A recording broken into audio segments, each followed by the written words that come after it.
start in the name of God, the Beneficent, the Most Merciful. All praise is due to Him, the Lord of the world, and may peace and blessings of God be upon His Prophet Muhammad, his family, and his companions. So, Assalamu alaikum wa rahmatullahi wa barakatuh. May the peace, mercy, and blessings of God be with you tonight. So for the month of February, the MSU is hosting a series of events in the Islamic Awareness Month, and it's called Islam Awareness Month, Creating Channels of Understanding, in hopes of breaking down stereotypes and educating our community about Islam and Muslims as a whole. So tonight, our fourth event of IAM is called Hijab Day, Empowering Women. But before we begin, we would like to recite some verses from the Muslim holy book, the Quran.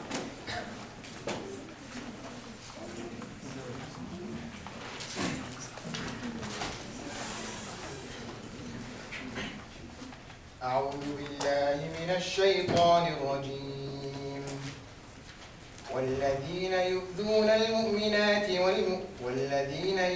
المؤمنين والمؤمنات بغير ما اكتسبوا فقد احتملوا بهتانا وإثما مبينا يا أيها النبي قل لأزواجك وبناتك ونساء المؤمنين يدنون عليهن من جلابيبهن ذلك أدنى أن يعرفن فلا يؤذين وكان الله غفورا رحيما. And those who harm believing men and believing women for something other than that, what they have earned, have certainly borne upon themselves a slender and manifest sin. O Prophet, tell your wives and your daughters and the women of the believers to bring down over themselves part of their outer garments. That is more suitable that they will be known and not be abused. And ever is Allah forgiving and merciful.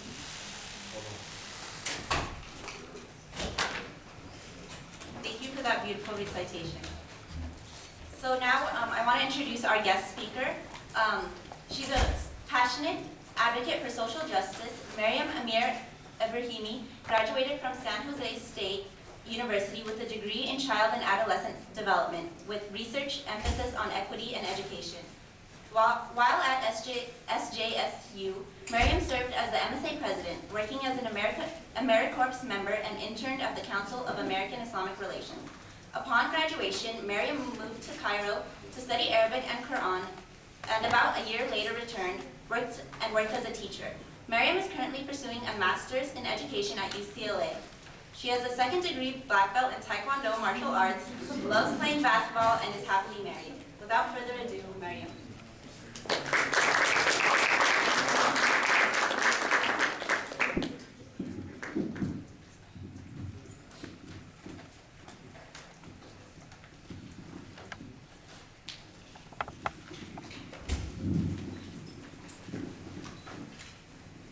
In the name of God, the most gracious and most merciful, peace and blessings be upon you all. Assalamu alaikum.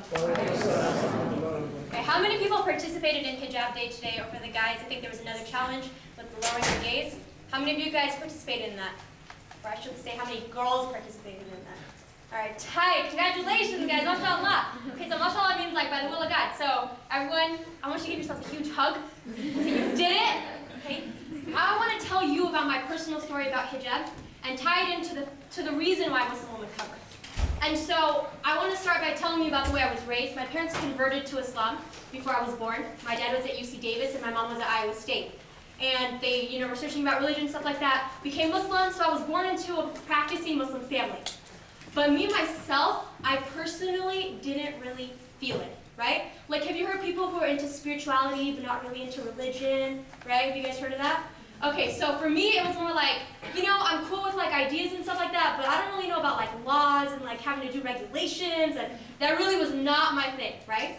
So going into middle school, this was right before I'm going into 8th grade, my cousins were gonna come from another state. We're gonna come from Iowa, and my cousins were like really cool, in high school and in college, and I'm sure if some of us, went to high school here or in middle school, that we remember looking up to people that are older than us, right? And like, man, it's cool, I got a friend who's a senior, he's 16, you know what I'm saying? Like, that was cool, right?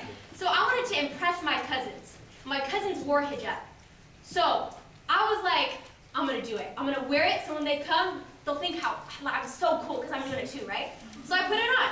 And my mom, she was like, are you sure? Are you sure? Because this is like a big deal and it's not something small and it's gonna be a huge change. She's like, I don't think you're ready for this. And I was like, yeah, I'm ready, I'm so ready, right?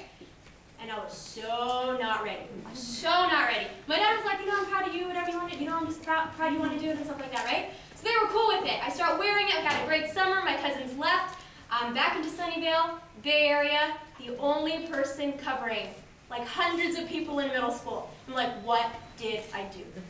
This is ridiculous. I'm like, so obvious. And I remember the first day when I spoke to my friends coming back, after the summer, and I'm looking so different from when I had just left. And they asked me, we're like talking, and I was like, dude, aren't you guys gonna ditch me? And they're like, why would we ditch you? And I was like, okay, maybe some people don't look at you differently, right? But I realized that a lot of people did. And the more that people looked at me differently, the more difficult it was for me to wear it, especially because when I put it on, the reason that I put it on was no longer there, right? My cousins left. So I was like, okay, trying to deal with this struggle. And honestly, at that point, I was really questioning religion in general. I was like, if my friends who are Christian don't have to wear this, maybe Christianity is the right religion, right? I was just like, anything other than this. So I was like, is there a religion? Is there a God? It's questioning, right? Many of us have gone through those experiences ourselves and found something. Some of us are still questioning, right? So I had a lot of questions. And at the same time, I had something even more important on my mind. And so religion kind of like was on the back burner, because as I was going into high school, the bigger picture, what was more important, was being the most popular person in high school, right? So like for me, popularity became number one. And I was trying to figure out how I could be like super popular, and at the same time like got this hijab thing going on, because I was still wearing it at that point, but I was really questioning it. And how many of us, right, remember the most popular person is the one that had like the best book smart? Oh, really? Oh, one? Okay, that was entire high school. Right. How many of us remember the person who was like the most popular as the one who always raised their hand in class and got the highest grades? Oh, really? Yeah. Okay, for women in particular, how many of us remember the most popular women as those who were known as the hottest and the most attractive? Okay, there's a number of hands. The guys are like, oh, we didn't even notice that. We were so into like, righteousness and all this stuff. Okay, so for women, a lot of times that what we've experienced is that the way that we are popular, particularly if we want to follow popular culture, is that we look at the way we can present ourselves on the outer, right? Because in our culture, a lot of times, like if you go to the store, you see the magazines on the racks and stuff like that. You're not seeing pictures of like books and women like thinking. You're seeing women's bodies, man. That's our bodies, right? And they're portrayed in a lot of times in hypersexualized ways. A lot of movies like Life in a Bikini. Have you even heard of Life in a Speedo? Like honestly, is that gonna get as much as Life in a Bikini? So things like this, right, are telling me as a young woman that if I want to be popular and I want to make it, then I need to dress and look a certain way. And so around this time, my parents, this is like freshman year, getting towards the end of the year, still struggling with religion and all this stuff. But popularity is a little bit more important, so I'm not focusing too much on searching into anything. My parents were like, we're going to go on a religious pilgrimage. So, how many of you have heard of the Hajj, or Hajj? Okay, this is like a pretty big deal. Millions of people go every year. And the pilgrimage we were going to go on is a mini pilgrimage. It's called the Umrah. So it's something smaller. It's not as like huge as the Hajj. It doesn't take as many days, but it's still a very significant spiritual experience. So I remember when my parents announced this, I went back to high school and I told one of my friends, I was like, man, I don't want to change. Like, what if I go and become like pious? Like, if that happens, goodbye to popularity, right? Like, who in the heck? Who would want to be friends with someone who's pious and right? Like, that's just like way not even on my radar. So, summertime, okay? We get to Mecca. So Mecca, Saudi Arabia. Who's heard that before? Mecca, Saudi Arabia? Okay, so we get to Mecca. When we get to Mecca, this is the outer part of the mosque in Mecca. It's like the main mosque. Mecca is where we believe the Prophet Muhammad, peace be upon him, was given revelation by Angel Gabriel about the Quran. And we believe that many prophets have been there. including Prophet Abraham, peace be upon him, and his son Ismail, who built what we believe is a symbol of the house of God. So obviously, we don't believe that God lives anywhere in our physical presence. We believe that God is separate from us, and that God is unique, yet with his knowledge, so close to us. But this is where Muslims face when they pray. How many of you have seen Muslims pray before? Okay, Muslims have. Wow, that's great. So when you see the way that Muslims pray, we face a specific direction everywhere in the world. So this is the direction that we face. We get to the outside, and my dad, he starts to cry. And I remember like, wow, my dad is crying. This is like pretty big. And so as we're actually walking in, so we're on the outside, you know, like you can't see the actual symbol of the house of God, the Kaaba, from here. We're walking inside, and my dad is like, look down, don't look up yet. So that once you actually get to the Kaaba, you'll look up and it'll be like this amazing sight. So we start walking, we're walking and our heads are down and we're just, you know, walking through the mosque. And now both of my parents are crying, my mom and my dad. And I'm like, this is kind of big. They're both crying. But I'm thinking, for the first time, there must be something wrong with my heart. That it's so hard that I'm not even feeling anything, and this is supposed to be some like major spiritual experience, right? So, as we're walking, we keep going. My dad finally, he says, look up, right? So in this moment, he says to look up, and this is the first time that I actually see the Kaaba in real life. This is the Kaaba.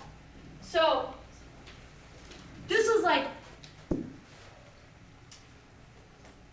was really intense for me, okay?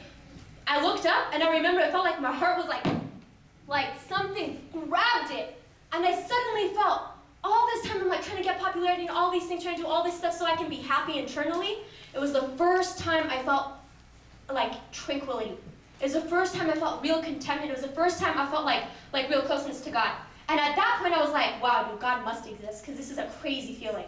But at the same time, I'm not about just like feeling something and that it's the truth. For me, I was like, I'm not going to keep doing this because it feels good. I want to know like why. I want to see proof for it, right? So when we came back from going for Umrah, when we came back from visiting Mecca, I started reading the Quran. Okay, so I started reading the Quran, and being someone who's very assertive, particularly for women's rights, it was very important to me that if I was going to follow a religion, it better have something good to say about women, especially if I'm going to be advocating for it. And so when we learned in high school, in history class, about individuals, about certain nations, and about books, religious texts that would question the morality of the female just because of the nature of being a female, I would find in the Quran it said things like, whoever does righteousness, whether male or female, while he or she is a believer, we will surely cause him or her to live a good life. This is a translation, and that's why you see the him. In Arabic, when that word is used, it applies both. And we will surely give them their reward in the hereafter, according to the best of what they used to do. And for Muslim men and women, for believing men and women, for devout men and women, for the true men and women, for men and women who are patient and constant, for men and women who humble themselves, for men and women who give charity, for men and women who fast, for men and women who guard their chastity, and for men and women who engage much in God's praise, for them God prepared forgiveness and great reward. So reading things like this, I was like, wow, I don't just have a place. It's not just like, okay, all men who do these things. That specifically mentions my gender. So it's specifically honoring me as a woman. And then I continued to read, and it would talk about things like Eve.